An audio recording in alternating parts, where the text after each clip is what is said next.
The AVPFirst Junior National Championship. I'm Matty Bishop. We're about to bring you the girls 16U final, and I'm joined in studio here by the executive director of the AVPFirst, Mr. Tony Giarla. Tony, thank you so much for coming out, and thank you for the work that you guys have put into this incredible event. Oh, it's my pleasure. I mean, we work all year for this culminating event, and it's really special to have the kids out there being able to compete on the same courts that the pros play every day. As we take a look into the stadium, this is the girls 16U National Championship. The yellow team starting out on the far side, Kara Sassack and Ashley Vincent. They are from S3 Volleyball in Georgia. They will face off against the teal team, Gracie, Campbell, and Megan Widener. Megan from San Marcos, California. She's part of Tamarack Beach, and Gracie is from Aubrey, Texas, part of Beach 10K. And Tony, these girls have been working for pretty much a full year to qualify for this event. Talk to us a little bit about the qualification process for the AVPFirst National Championships. Yeah, so AVPFirst runs a series of zonal championships across the country, a series of gold events. In those events, the top teams earn invitations to come compete here in Hermosa in July every year.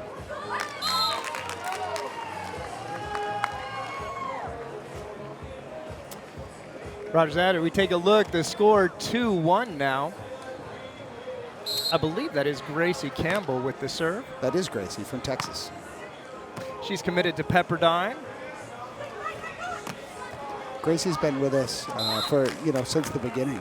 Every time we were in Texas, whether it's in Austin with the Pro Tour, Dallas for the junior events, her and her family are always out competing with us. It's great to see her make the final here this week. And 2-2 the score now. I believe that's Kara Sassack on the other side, getting ready to serve this one up.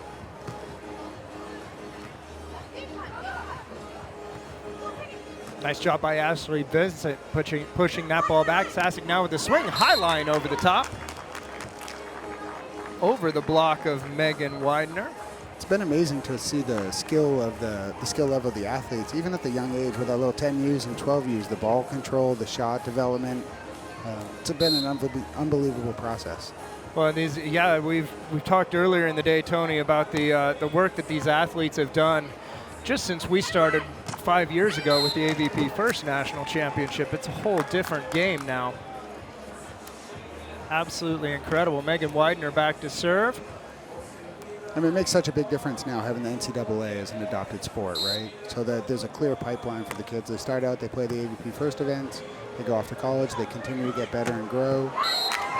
And then from there, they can come back and play AVP next and start playing the qualifiers on the pro side. That back set by Ashley Vincent was unreal. She comes back to serve now, and just a testament to the quality of play that's happening here. We've seen it. We've seen that NCAA effect on the women's main draw events with younger and younger teams making their way through the qualifier and even to Sunday. Nice job at the net there by Cora Sassack. Yeah, we saw, Kraft and Maple. They finished 5th. It was 17-year-old. So last summer they played in our gold event at Huntington Beach and won. So they'd been out on stadium court. They'd already had that experience. They weren't overwhelmed by it, and they played great. And they've still got a couple more years of junior ball to go. Yeah, unbelievable. We've seen national champions from the NCAA all over these courts for the last couple years. It's been a fantastic run and incredible growth on the women's side. Nice play there. That's Gracie. Great pickup by Gracie Campbell. And even it's been nice. We obviously run these competitive events, but the things that AVPFirst is most proud of is some of our community initiatives. The fundraising efforts, the free clinics, the construction of courts, creating access so that the sport of beach volleyball can continue to grow. I know I've had the opportunity to see a few of those clinics up in the Seattle area where they work with the boys and girls clubs up there to put on a really, really cool setup for the kids. That's more your side of the fence, right? The fundraising, the community effort, the growing the game at the real grassroots level. Yeah, that's exactly right, Matty. you know, our next big initiative on the community side is we're partnering with a number of boys and girls clubs across the Hawaiian Islands to deliver a whole series of clinics leading up to the Hawaii Open in September. So we're really excited about that next venture. It's going to be excellent. Kara Sassack back to the service line. Speaking of the Hawaii Open, we saw Casey Patterson and Chase Buttinger punch their ticket to Hawaii. Coming up next will either be Emily Day and Betsy Flint or Katie Hogan and Megan Rice in the women's final, going to get their trip to Hawaii booked. It's Gracie Campbell with the kill there, short little knuckle. Megan Widener, who's been committed to the University of Hawaii, back at the service line. She's working on Ashley Vincent, the lefty down the line. Nice swing by her.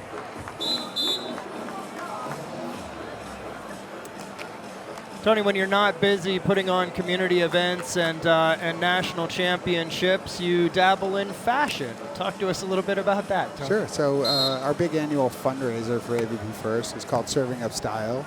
We use a number of the pro athletes as models, and we work with a number of corporate partners and sponsors. Individual tickets are coming up for sale very shortly, so they can always go to avpfirst.org to learn more about that event as well. I've been to two of those events actually. Last time I went, I spent way more money than my wife wanted me to, and it was awesome. I loved it. Beautiful block there from Ashley Vincent. Well, thank you for that silent auction bid, Maddie. We appreciate the support. I appreciate the work that the AVPFirst is doing all across the country, growing the game of beach volleyball from the grassroots right through the professionals. Really is the pipeline for not only pro players but Olympians to come through. You know, and that's our goal. You know, by creating access, we want to see 5, 6, 10 years from now, those kids who started in the free community programs through the Boys and Girls Clubs, through their YMCAs, through their local parks, out here competing with the kids who are from the beach communities.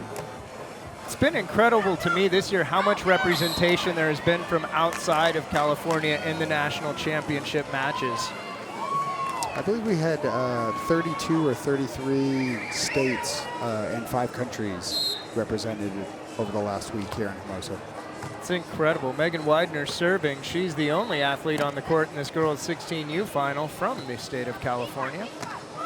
Gracie Campbell high over the top. Nice run down there by Sassack. She's back up at the net, chops that through the block and down. Suddenly we've got a 1-point game.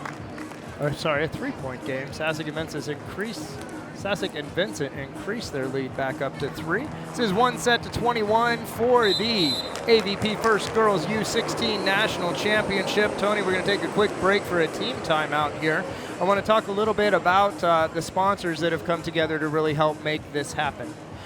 So Tony, some of the sponsors that I've seen and I've worked with, Miguel at Breakwater Shades, he's really cool. You've got a little bit of the product on. Yeah, I'm lucky.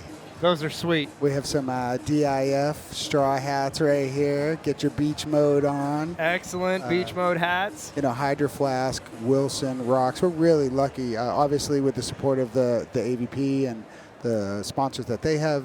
You know, some of that stuff trickles down to us, and then we have our own allotment of sponsors as well. So we're really lucky with the support on a national level. It's very cool. I saw spike ball sets going out this year. That looks awesome. It is. The kids are really happy to get those as prizes. You've also got a top-notch medical team on staff for these events. These kids are really well taken care of. They have some expertise available to help them out. Can you talk to us a little bit about that as well? Sure. So we partner with the Sports Performance Institute, and that's from the Life West Chiropractic College. They're in Hayward, California. And their lead director, a series of their graduate students, they work and recruit other sports chiropractors across the country. So when we bring an event to a community, you know, we always care about the player safety first. That's why we use the shade that we do. That's why we ensure that there's post pads on every court. And it's also why we bring those medical folks with us. You know, throughout the week. It was hot this week, and we had a number of kids, when you're playing full match play, they get tired, they wear down. So these people have done a great job volunteering their time to support our program and keep our athletes performing at their best level. Gracie Campbell gets a swing up over the top there. Nice pickup by Sassack. Right back for Campbell again. Here she goes, low and fast, and she tips that past the block and down. Gracie Campbell on a bit of a run here. We're into the technical timeout, 10 serving 11. Tony, I know our girls from the Northwest got all kinds of work out of the medical crew. Everything from sunburns to sore shoulders to twisted ankles to whatever else. They managed to patch them up, take really good care of them. You also have an ops crew that's a little out of the ordinary for this as well. Not only is it one of the best looking setups on tour, but there's a special group of people who put that together. They sure do. We're lucky. We have a national representation of people that, when we travel around, we meet great folks. We try to bring those great folks into the fold, but we also have a whole crew of our Australian friends that come over, and they just work hard, man. They're happy to be here. They bring good energy, and they do what we feel is sort of the best job in the industry in lining all these courts up. We had 40 professional level courts. They were used for pro matches, even though they were earmarked for junior programming, and we're proud of that fact. One of the best setups, if not the best setup in the entire world for junior beach volleyball here at Hermosa Beach for the AVPFirst National Championship. Coming out of the timeout, it's Gracie Campbell at the service line. They've cut the lead to just 1. Make it 2 now, as that's a huge swing from Ashley Vincent out of Atlanta, Georgia, part of S3 Volleyball. We mentioned them. Up by 2 in this 1-set-to-21 national championship match. Thanks again for watching, everybody. We're having a fantastic day here in Hermosa Beach on Championship Sunday. I'm Matty Bishop, alongside AVPFirst Executive Director Tony Giarla, bringing you all the action and bringing you that dreaded dribbler right over the net. Ashley Vincent with the ace. How big a deal is it to these kids to win a national championship? Tony, you've been down there on the sand with them when they get these awards. Yeah, I think it's pretty overwhelming and absolutely special. And a lot of times we'll have Olympians or pro athletes presenting the medals, and, the crowd is really behind the kids. So it can be intimidating to be out there on the court in front of 2,000, 3,000, 4,000 people. So, I think it's humbling. And it's something that they'll carry with them for the rest of their lives, we hope. Ashley Vincent winning that duel at the net. She looks anything but intimidated here. Pardon me, that is Kara Sassack winning that ball at the net. We have had their name backwards. I have had their name backwards. I won't throw Tony under the bus here for the entire match. That is Ashley Vincent in the black shorts. And double contact called against Kara Sassack. So Kara Sassack has been absolutely fearless here in this one. She's out of Ephrata, Georgia. We mentioned these girls are part of S3 Volleyball. Megan Widener at the service line. Almost got a free ball opportunity there, but Sassack and Vincent come up with the point off the scramble. They're closing in on this national championship, and that'll be the wrap for this season of the AVPFirst National Championship. I know qualifying's already started for next year. In fact, my crew up at Uprising Volleyball hosted a point-scoring event for the juniors today. But what are some of the big events coming up, Tony, if kids want to get out and start earning points to qualify for Hermosa 2020? Yes, so our first gold event is coming up in Manhattan Beach. We play alongside the Manhattan Beach Open, so that's a single-day, single-set event. And then we're also up at Seaside for our Pacific Northwest Zonal Champs, and that's a full match play event over multiple days. And when we have a whole schedule of 20 that should be released here very shortly. We've been working really hard to try to get ahead and get that out. Nice swing there from Megan Widener. Her partner Gracie Campbell back to the service line. It is an absolutely perfect day for beach volleyball here in Hermosa. No real good side or bad side that you can discern in the stadium. Just a minor breeze to keep it from being too warm. A little bit of a marine layer. On two option. Right? Ashley Vincent hammers that one home. That was impressive. Again, and that just goes to show you some of the skill, the decision making, the court awareness these kids have. They play so much and they're so dedicated to the sport of beach volleyball. It's really impressive. And college coaches out there watching, the girls in yellow are not committed to a university. At least they didn't list it on their athlete information form. Nice block again there from Vincent. Just pushed that through, tried to Kong. Gracie with the one hand.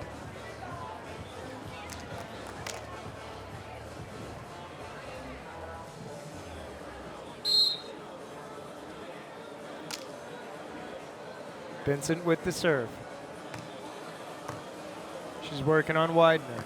Set from Campbell. Poke over the top. Nice dig from Sassack. She's up, left-handed swing, and she's into the net. She was feeling that, Maddie. She was gonna bounce that one. She was looking for Club AVP there, Tony. She sure was. Go big or go home on Stadium Court. I like the way she works. Got a little ahead of herself right there. Just wait for that whistle. And that's one of the things we pride ourselves in, having the officials. You know, the kids a lot of times on their local events, they self-ref. You know, the other participants or competitors are the ones that are calling infractions, and they're not always used to the whistle and the protocols that come with having the real officials on the court. Megan Widener wins that duel at the net. She's at the service line trying to work her and her partner Gracie Campbell back into this match. Kara Sassack and Ashley Vincent with a fairly commanding lead. It's Kara Sassack with the swing. Oh, lefty poke right over the top.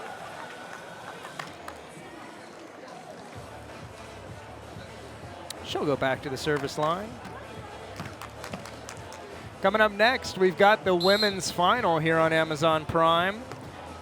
Will Day and Betsy take it home, or will the qualifiers finish the upset streak? Katie Hogan and Megan Rice in their first final against Emily Day and Betsy Flint coming up here next. But right now it is championship point. At the service line is Kara Sassack. She's working on Gracie Campbell. Set is tight, and that's it. It's put away by Ashley Vincent. Kara Sassack and Ashley Vincent are your 2019 AVPFirst Junior Girls National Champions. And Tony, that's the end of an amazing season for you, and time to start on 2020. Yeah, the work has already begun.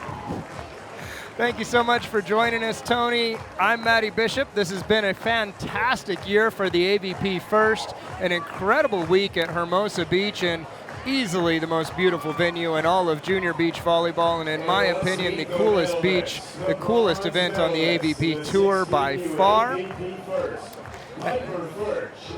And we are far from done. Thanks one more time, Tony, for coming out to join us. Once again, I'm Matty Bishop.